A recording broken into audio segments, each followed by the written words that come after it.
जय हिंद दोस्तों, store room classes में आपका स्वागत है। आशा करते हैं आप लोग अच्छे होंगे और जो है मन से पढ़ते होंगे। देखिए, हम लोग का आज का जो टॉपिक है एक्सक्रीटरी सिस्टम या फिर एक्सक्रीशन सिस्टम, जिसे हम हिंदी में कहते हैं उत्सर्जन तंत्र। उत्सर्जन तंत्र क्या होता है या फिर एक्सक्रीटरी सिस्टम क्या होता है, ये जान लेते हैं। देखिए, जो हमारे बॉडी में नॉन डाइजेस्ट मटेरियल होता है या फिर वेस्ट पदार्थ होता है, वेस्ट मटेरियल होता है, इसे बॉडी से बाहर करना ही एक्सक्रीटरी सिस्टम कहलाता है। ठीक है, जैसे लाइक आप सोचिए, जैसे आपने फूड लिया, कोई फूड आपने उठाया, रोटी का टुकड़ा खाया, पेट भर के खा लिया आपने, तो वो जाकर के जब क्रिया होता है, डाइजेशन की क्रिया होता है, प्रोसेस। अगर देखिए, डाइजेशन हमने आपको जो है पढ़ा दिया है, वो इस चैनल पे वीडियो अपलोड है, अगर नहीं देखे हैं तो देख लीजिए। एक एक करके डाइजेशन खत्म कर दिए।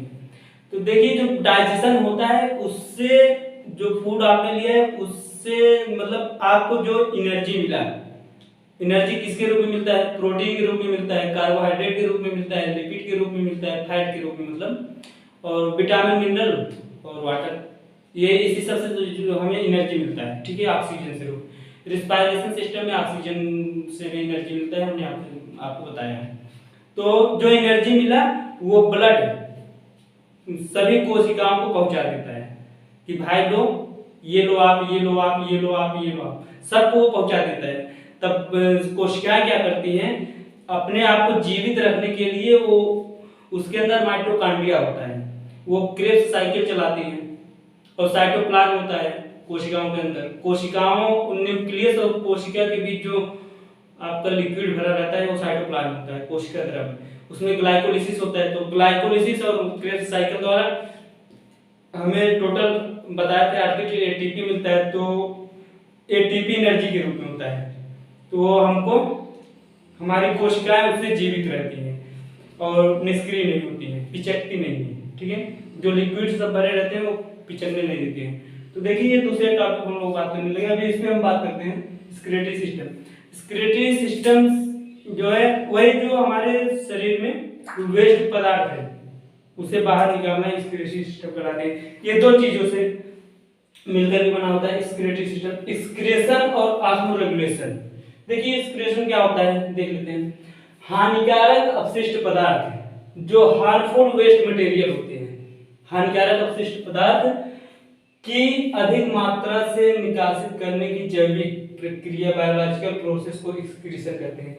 हमारे शरीर में जो हानिकारक अपशिष्ट पदार्थ होते हैं, हार्मफुल वेस्ट मटेरियल जो होते हैं, उसकी अधिक से अधिक मात्रा को शरीर से बाहर निकालना, शरीर से बाहर निकालना ही एक्सक्रीशन कहलाता है।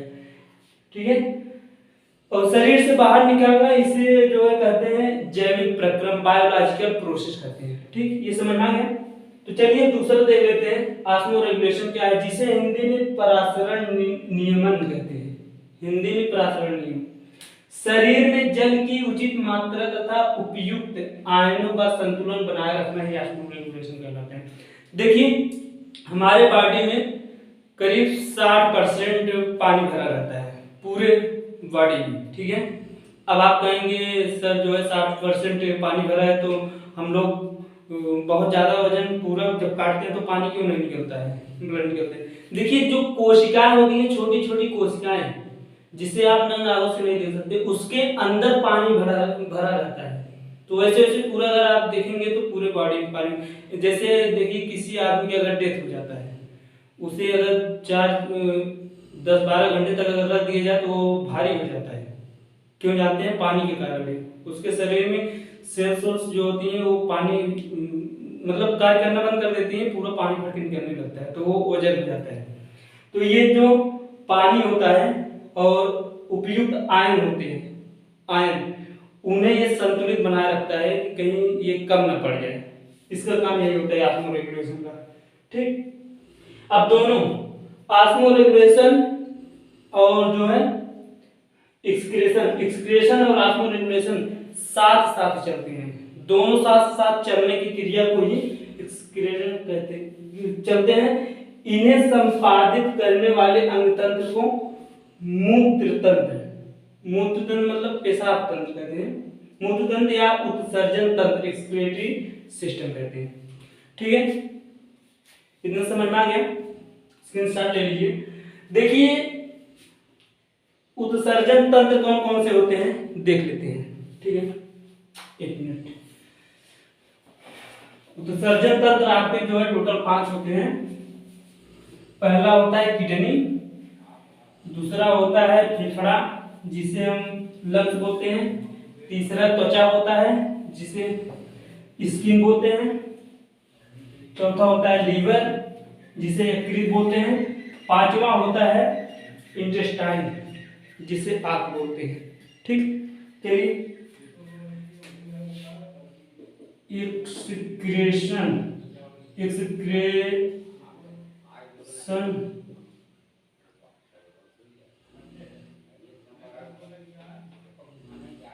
एक्सक्रेशन ऑर्गन, ऑर्गन जिसे हम उत्सर्जन तंत्र, उत्सर्जन अंग, उत्सर्जन अंग बोलते हैं हिंदी में। ठीक, ये कितने होते हैं? टोटल 5 होते हैं, टोटल 5 होते हैं। पहला किडनी जिसे हिंदी में वृक्क कहते हैं। ठीक, किडनी, गुर्दा कहते हैं, गुर्दा कहते नहीं तुम्हारा गुर्दा फेल हो गया। ठीक, दूसरा कौन सा होता है? अब किडनी का काम क्या है देखिए, शरीर में जो यूरिया होता है, यूरिया उसे बाहर निकालना, यूरिया को बाहर निकालना, बाहर करना। ठीक है, बाहर निकालना ये किडनी का काम होता है। और ब्लड को प्यूरिफाई भी करता है, एक्सक्रीशन यह यूरिया को बाहर निकालता है। ठीक, और दूसरा आपका होता है लंग्स, लंग्स जिसे हिंदी में कहते हैं फेफड़ा, फेफड़ा। इसका काम क्या होता है? ये CO2 को बाहर निकालता है। ठीक है, और एक चीज बहुत इंपॉर्टेंट काम को ये CO2 को बाहर निकालता है और जो है मेन काम यही होता है। ठीक है, अभी जब एक एक करके पढ़ेंगे तो पूरा डिटेल में देखेंगे। और दूसरा क्या होता है? तीसरा, ये जो है आपका इंट्रोडक्शन चल रहा है, अब इसके बाद जो है एक एक करके पढ़ेंगे, किडनी, लंग्स, फिर तीसरा होगा आपका स्किन, स्किन जिसे त्वचा कहते हैं, त्वचा। इसका काम क्या है? इससे देखिए हमें पसीना निकलता है, पसीने से सारी गंदगी दूर होती है। ठीक है, पसीना बाहर निकलता है, पसीना, स्वेट ग्रंथि जिसे, पसीना बाहर। मेन काम बहुत मेन होता है पसीना, पसीने के अंदर जो है स्वेट ग्रंथि पाई जाती हैं, उसी का निकालती है या फिर नमक निकालती है। ठीक, चौथा काम क्या होता है? चौथा है आपका लीवर, लीवर को हिंदी में कहते हैं यकृत। ठीक, अब ये यकृत का काम क्या होता है? यकृत का काम होता है जो वो अमोनिया होता है, अमोनिया को यूरिन में चेंज करना, अमोनिया को यूरिन में चेंज करना, ये जो है लीवर का काम होता है। ठीक है, जो देखिए अमोनिया, अमोनिया बहुत खतरनाक होता है भाई, अमोनिया बहुत ज्यादा खतरनाक होता है और बहुत गंध देता है अमोनिया। देखिए कोई यूरिया जो है कम खतरनाक होता है और कम गंध देता है। जो ये लीवर होता है, ये हमारे शरीर में जो अमोनिया बनता है उसको यूरिया में कन्वर्ट करता है। अमोनिया, अमोनिया को यूरिया में कन्वर्ट करता है और यूरिया में कन्वर्ट होते ही ये जो है किडनी को कहता है भाई इसे जल्दी से बाहर निकाल दो। तो किडनी जो है जल्दी से इसे बाहर निकाल देता है। इसमें देखिए अमोनिया में ज्यादा गंध होता है, क्योंकि जानते हो जल्दी से बाहर क्यों निकलता है? क्योंकि 2-3 घंटे के बाद ये यूरिया फिर से अमोनिया में कन्वर्ट हो जाता है। यूरिया जो है अमोनिया में फिर से कन्वर्ट होता है, हो जाता है 2-3 घंटे के बाद। इसलिए देखिए कहीं मान लीजिए जैसे आप देखे होंगे रेलवे स्टेशन पे जो है दीवार पे आदमी मतलब अगर पेशाब साफ करते हैं तो बहुत वहां बदबू मारती है। क्यों जानते हैं? जब वो ताजा ताजा अगर करेंगे पेशाब तो उनमें बदबू नहीं मारेगा, क्योंकि वो यूरिया होता है। यूरिया कम बदबूदार होती है और कम गंद होता है, कम खतरनाक होता है। लेकिन 3 से 4 घंटे के बाद वो यूरिया अमोनिया में कन्वर्ट हो जाता है। अमोनिया में कन्वर्ट हो जाएगा तो बदबू बहुत ज्यादा देगा और बहुत ज्यादा खतरनाक। इसीलिए देखिए वो दीवार होता है वहां पे कुछ दिन के बाद टूट जाता है, कट जाता है।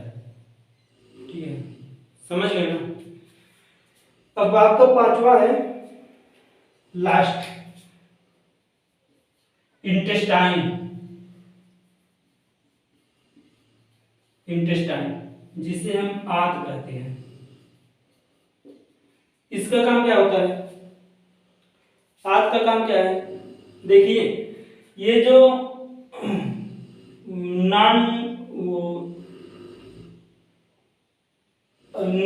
पचे हुए भोजन नहीं होते हैं, जो पचे हुए भोजन नहीं होते हैं, अपशिष्ट non digestive food, non digestive food, ये जो है जो छोटी आंत होती है जहां भोजन पच जाता है, वहां पे जो पचे हुए भोजन नहीं रहते हैं वो जो है बड़ी आंत को भेज देता है। बड़ी आंत को भेजता है, फिर बड़ी आंत क्या करता है?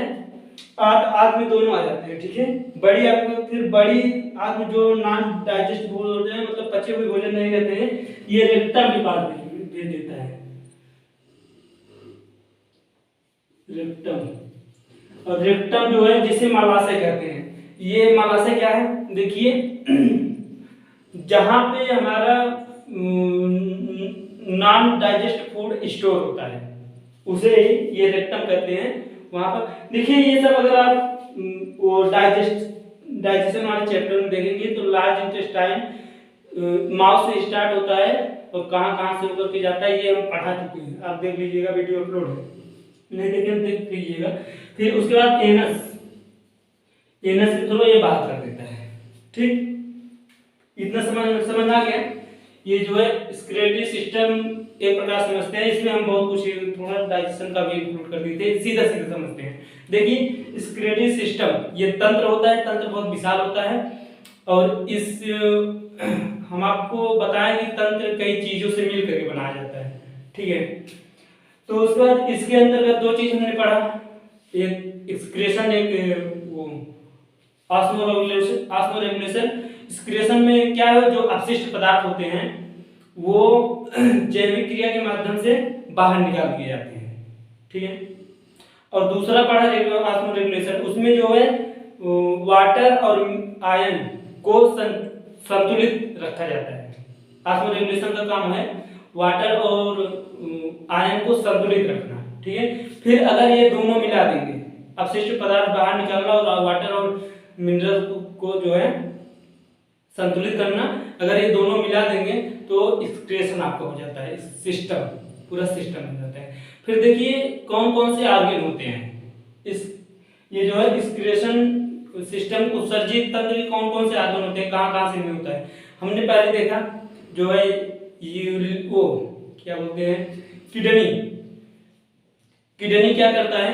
यूरिया को बाहर निकालता है। ठीक है, फिर दूसरा देखा हमने यकृत, लीवर। फिर लीवर का काम क्या है? ये जो अमीबा नहीं, अमोनिया होता है, NH4 होता है अमोनिया का फार्मूला। ये NH3 जो है यूरिन में कन्वर्ट करता है। ठीक है, अमोनिया बहुत खतरनाक होता है और बहुत ज्यादा बदबूदार होता है, लेकिन यूरिन जो है कम खतरनाक होता है, कम बदबूदार होता है। ठीक है, वो भी होता है लेकिन अमोनिया से बहुत कम होता है। ठीक। ये हमने देखा। इसे जो है कन्वर्ट करके फिर उसको करता है कि किडनी भाई साहब इसे जो है जल्दी से बाहर निकालो। तो हमें जो है टाइम टू टाइम फीलिंग आता है, हाँ भाई अब जाना है, एक नंबर। तो उसके बाद तीसरा हमने देखा फेफड़ा। फेफड़े को जो है लंग्स बोलते हैं, ठीक है। उसका काम क्या है, ये CO2 को जो है बाहर निकालता है, ठीक। फिर उसके बाद हमने चौथा देखा वो स्किन, त्वचा। त्वचा क्या काम करता है, ये श्वेत ग्रंथियां पाई जाती हैं त्वचा के नीचे, तो पसीने के रूप में जो अंदर कचरा होता है उसे बाहर करती है, ठीक। फिर और नमकीन को मेंटेन रखती है। और उसके बाद हमने पांचवा देखा लास्ट, इंटेस्टाइन। इंटेस्टाइन का काम क्या होता है, जो भोजन हमने किया जो पचा नहीं है वो इंटेस्टाइन से जो है रेक्टम में जाकर के इकट्ठा होता है। रेक्टम जो है आपका ऐसे गुब्बारे की तरह होता है, उसमें आप जितना गुब्बारा जैसे मान लीजिए हो गया इसे पिच का रहेगा, लेकिन उसमें जब आप पानी डालते चले जाएंगे या फिर हवा भरते चले जाएंगे फूलता चला जाता है, ठीक है। वैसे रेक्टम भी होता है, रेक्टम भी ऐसे पिच का रहेगा, फिर ऐसे वहां से इंटेस्टाइन से फूड आता जाएगा इसे पूरा जब कंप्लीट हो जाएगा तो उसके बाद रेक्टम बोलेगा एनस को, एनस लास्ट ओपनिंग होती है यूरिटी कैनाल की, तो उसको बोलेगा भाई साहब अब जो है हमारा कैपेसिटी हो गया है बाहर निकालिए। तो हमें टाइम टू टाइम फीलिंग आता है लेटिंग करने का, तो जाते हैं निकाल पाते हैं, ठीक। समझ में आ गया, ये इसके साथ ले लीजिए। तो ये आपका इंट्रोडक्शन हो गया। तो हम जो है अगले वीडियो में देखेंगे गुर्दा, किडनी के बारे में। देखिए इसमें हमने लंग्स के बारे में, स्किन के बारे में अभी नहीं पढ़े हैं, पढ़ेंगे आगे चल के। लंग्स के बारे में और लीवर के बारे में और इंटेस्टाइन के बारे में आपको डाइजेस्टिव सिस्टम में पढ़ा दिए हैं पूरा एकदम डिटेल में, ठीक है। अगर आप वीडियो नहीं देखे हैं तो इस चैनल पे अपलोड है, जाकर के देख लीजिए। इसमें अब मेन पढ़ेंगे किडनी, किडनी के, और किडनी के अंदर जब काट के देखेंगे नेफ्रॉन होते हैं 8, एक किडनी इतना बड़ा का होता है आपका, करीब जो है 400 ग्राम का होता है, उसमें जो है 8 लाख से ज्यादा नेफ्रॉन पाए जाते हैं। तो नेफ्रॉन को जो है हम जूम करके देखेंगे हाँ कैसे दिखाई देता है। तो बस यही जो है किडनी के बारे में पढ़ेंगे और ये सब हम देख लिए हैं। तो ये वीडियो थोड़ा लंबा हो रहा है इसलिए ये वीडियो स्टॉप करते हैं। आपको ये वीडियो कैसा लगा कमेंट करके जरूर बताइए, और कोई भी मन में डाउट हो या फिर क्वेश्चन हो कमेंट बॉक्स आपका है, आप जो है टाइप कीजिए क्वेश्चन और हम उसका आंसर देंगे। तो चलिए मिलते हैं अगले वीडियो में। जय हिंद।